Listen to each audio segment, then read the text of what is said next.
Nous sommes le samedi 14 mars 2020.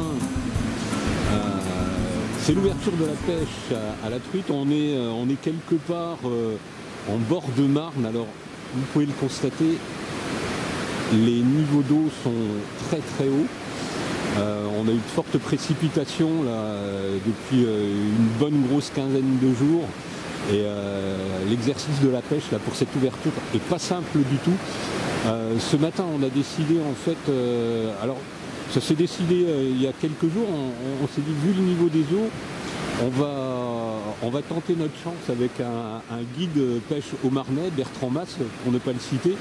Et donc on lui a passé un petit coup de fil, il a dit ouais, vous pouvez débouler les gars, on a de bons pêcheurs là qui nous accompagnent.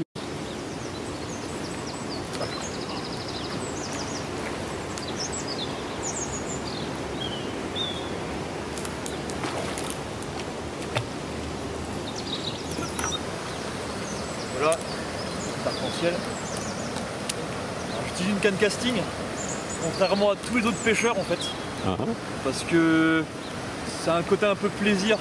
C'est des cannes très tactiles, très sensibles. C'est marrant, c'est tout léger, donc ça semblait un jouet quoi quasiment. Puis les sensations sont un peu différentes. Voilà, moi j'ai toujours pêché avec des cannes classiques hein, depuis que je suis gamin. Et puis j'ai décidé de passer un peu à autre chose, le côté un peu, voilà, un peu matériel japonais, un peu marrant. Et puis voilà, les sensations sont vraiment décuplées. Vous avez vu l'action de la canne en combat, c'est juste impressionnant. Et le ressenti aussi, je pêche beaucoup au moulinet, comme on peut voir en dérive.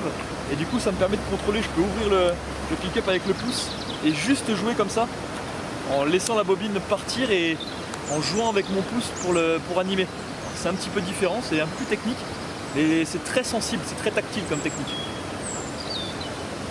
Ok, et ça marche? La preuve.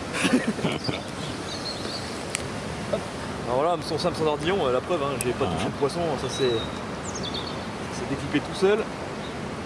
Hop, on sécurise la canne. Du coup, je m'embête pas, vu que je l'ai là, je touche même pas avec les mains. Ouais, ok. La pêche va être quand même un peu compliquée. Lente, très lente. Faut y aller lentement, il y a du niveau d'eau. Bon là, il y a des truites arc-en-ciel qui sont là. Bon, on va dire que c'est pas de la triche, mais elles sont là, elles ont faim, donc c'est assez agréable pour tester notre matériel. C'est folklore. Bon, là ce matin, c'est ça, on est un peu folklore, et puis je crois que cet après-midi, on a prévu d'aller visiter des petits trucs un peu qui tout double, on va dire. Mais technique est intéressante. Mais technique intéressant, donc c'est cool. On fait du catch and release. Voilà, on parle pas de no-kill parce que no-kill ça serait on va pas à la pêche. Parce qu'il y a toujours un risque, on est conscient. Donc on pratique, voilà, on relâche le poisson, on gracie le poisson. Et pour ça, il y a quand même des gestes à prendre, à savoir, donc pas trop sortir le poisson de l'eau, voire pas du tout, se mouiller les mains, et utiliser, voilà, ne serait-ce que une petite pince un peu forceps, histoire de récupérer les hameçons facilement. Ici sur les leurres, utiliser des hameçons simples, sans ardillon. Donc on décroche pas plus de poissons quand on maîtrise le combat, et c'est beaucoup plus facile à décrocher.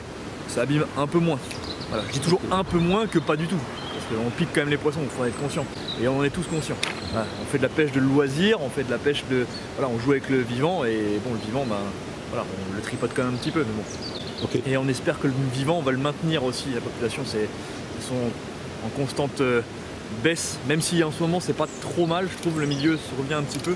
Donc il faut quand même le sauvegarder, c'est quand même important. Ouais, toi qui as l'occasion de pêcher un peu partout, tu constates quand même qu'il y a un retour du poisson sauvage, entre guillemets. Sauvage, oui, il y a toujours du poisson sauvage. Après, il y a toujours des facteurs qu'on n'y peut rien, quoi. Donc l'augmentation de la température de l'eau, voilà, le fait que les rivières de première catégorie gagnent en degrés, il y a des espèces qui apparaissent, telles le hautu, le barbeau, le chevenne, qui se multiplient et qui prennent la place d'autres espèces. Mais ça, bon, d'un côté, on n'y peut rien à ça. Mais à côté, on voit quand même de la truite fario. L'année dernière, les frais ont été pas mauvaises, on en a beaucoup trouvé en fin de saison, des petites. Et l'ombre commun, mine de rien, l'année dernière, il s'est quand même maintenu. Les eaux ont été assez fraîches, étonnamment elles ont été fraîches, basses mais fraîches pendant longtemps. Donc espérons, croisons les doigts.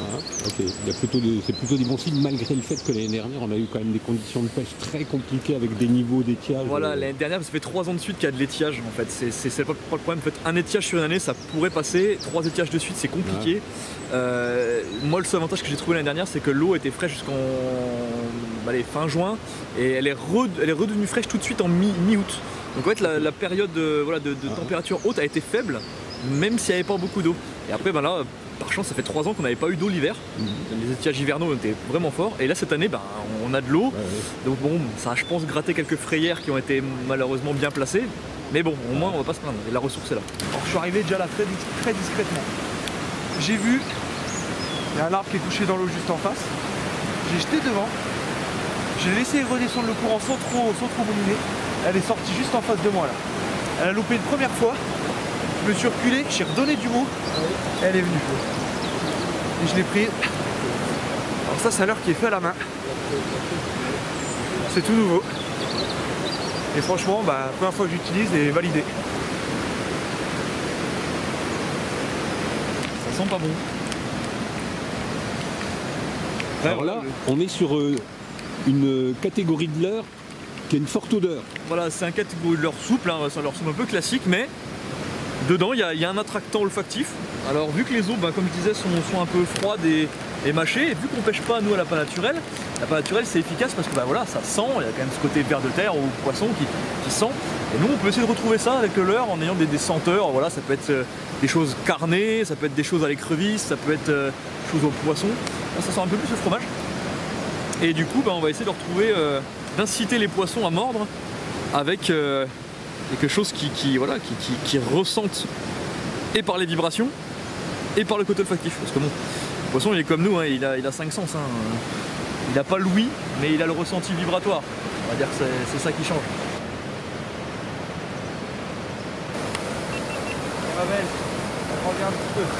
On fait une vidéo sur le skateboard et la pêche un peu. Oui. Et je trouve qu'il y a un côté. Ouais, le skateur cherche toujours ce côté un peu en fait, évasion en ville. L'espace public, c'est très compliqué. C'est-à-dire qu'il y a plein de choses qui sont faites, on n'est pas forcément au courant. Et l'aménagement des berges, par exemple, c'est primordial, c'est super intéressant.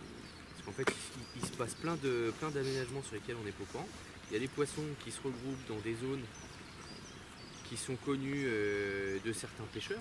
En fait, en ville, c'est l'espèce de no man's land de la pêche, puisque on n'est pas en espace naturel, donc on ne va pas repérer les mêmes postes. C'est beaucoup plus compliqué de pêcher en ville que de pêcher en rivière pour moi. C'est-à-dire que tu as des obstacles civils, tu as des vélos partout, des trottinettes partout maintenant, en veux-tu en voilà. Tes leurres, t'as pas intérêt de pêcher avec des jolis leurres, hein, parce que la plupart du temps, t'en laisses une dizaine quand même, au fond quoi. Donc ouais, non, je trouve que c'est super tactique. Et en plus, plus tu pêches en ville, et plus tu t'appropries la ville. Donc c'est assez intéressant quoi, c'est comme le skateboard. C'est-à-dire que le skateboard, c'est ça, tu te balades en skate, tu t'appropries la ville, du mobilier urbain pour faire ton sport. En pêche c'est pareil, hop, tu t'appropries des morceaux de ponton à moitié dégradés, des choses où tu commences à apercevoir des pistes, et là tu commences à te régaler. Si tu vas en street et que tu n'as pas une idée de l'espace et de l'urbain, tu pêcheras jamais un seul poisson quoi. Une expérience de pêche qui t'a le plus marqué qu'une autre. Tu parlais d'un séjour en Amazonie, j'imagine que c'est quand même une aventure qui est tout à fait particulière. Alors, ouais, si je dois retenir une aventure pour le moment, c'est bel et bien l'Amazonie. Par la beauté de la nature, c'est exceptionnel quoi. C'est même pas explicable en fait, ce qu'on ressent vraiment dans la forêt. Il y a une grosse approche naturelle, environnement en fait sur la chaîne. Nous on essaye d'être plutôt, en fait on aime bien la pêche, mais ce qu'on essaye aussi de valoriser c'est le patrimoine naturel, patrimoine écologique. Essayer d'expliquer aussi que la pêche finalement c'est lié à la préservation de notre nature, de notre environnement, de la manière dont les pêcheurs vont pratiquer leur passion, et puis la manière de prendre conscience aussi que c'est précieux en fait. Hein. C'est précieux, les instants sont précieux, les instants de pêche dans des univers protégés ou pas d'ailleurs. Hein. C'est du temps, donc le temps c'est précieux quoi. Voilà, on a tous une date de péremption, hein, donc faut en profiter quoi, et puis il faut en profiter avec intelligence. Alors pareil, l'outil obligatoire pour pratiquer le catch and release, c'est les buzettes.